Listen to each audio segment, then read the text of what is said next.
Welcome to Whitetail season here at AmericanHunter.org.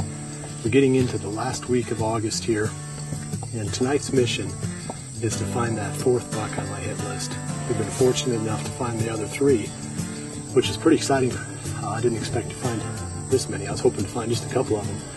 The spot we're going to tonight is another soybean field. And as I've mentioned before, as long as the beans are green, the deer should continue to hit those areas. The acorns haven't started dropping yet, so I would expect that we'll see some deer. Ideally, it would be that big wide 9-pointer. So come along with me and I'll see if I can find that buck.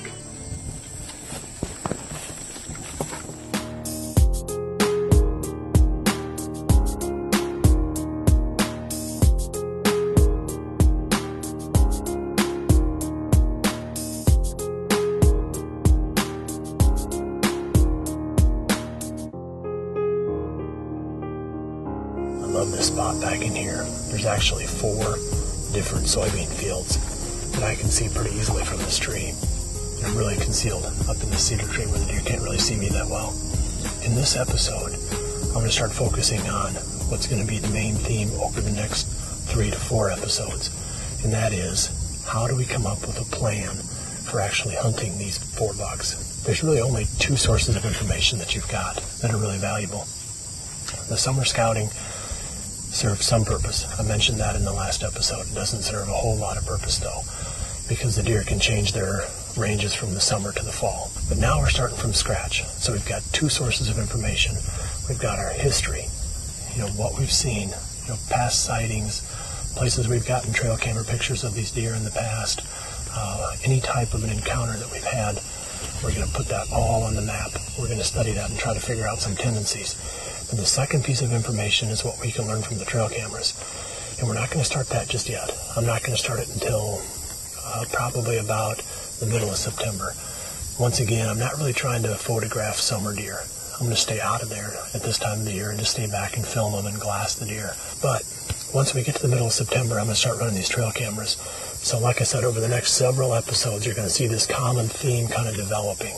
And this one, I'm really going to focus on this buck that I call Big, and using the prior history, the past sightings, the past encounters that we've got with this deer. So in this next segment, I'm going to kind of walk you through that process of putting all those points on the map.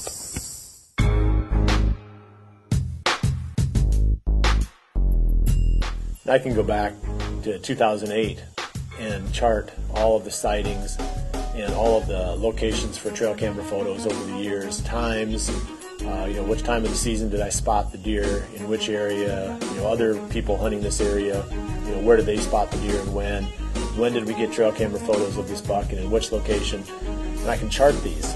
And, that's what I've done. I've gone ahead and put together an aerial photo that more or less encompasses the range of this buck, and each day is dropped in there as a separate occurrence, and this allows me to almost connect the dots.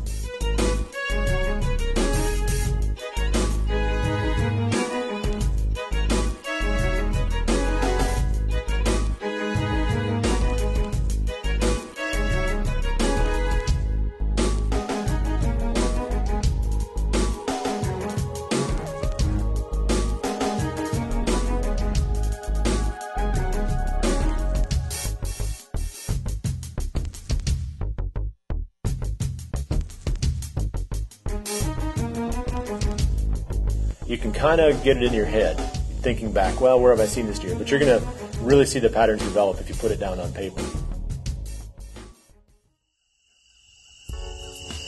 This bucks are just piling out behind me here. I need to wrap this show up so I can stop talking here as these deer start to get closer. That one buck, he's got some pretty good mass to him. That's a definite shooter. The other ones are probably a little bit too young yet. So come back and join me again next week for the next episode of Whitetail season here at AmericanHunter.org. I'm going to stick with the same theme that I started this week. We're going to talk about how to come up with a game plan for finding a way to get these big bucks within bow range this fall.